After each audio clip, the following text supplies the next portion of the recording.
कोल्हापूर, सांगली व सातारा जिल्ह्यातील सर्वपक्षीय शेतकरी आणि पूरबाधित नागरिकांचा अलमट्टी धरण उंचीवाढी विरोधात चक्काजाम आंदोलन।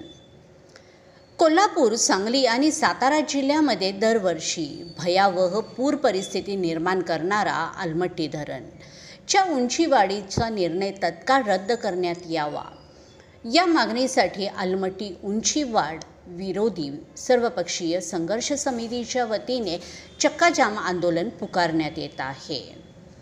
रविवार 18 मे 2025 रोजी सकाळी 10 वाजता अंकली पूल, कोल्हापूर सांगली रोड येथे हे आंदोलन होणार आहे। पूरग्रस्त होण्यापासून आपले गाव, शेत आणि कुटुंबाला वाचवण्यासाठी हजारोच्या संख्येने या चक्काजाम आंदोलनात हजारोंच्या संख्येने सहभागी होण्याचे आवाहन अलमट्टी उंचीवाढ विरोधी सर्वपक्षीय संघर्ष समितीकडून करण्यात येत आहे।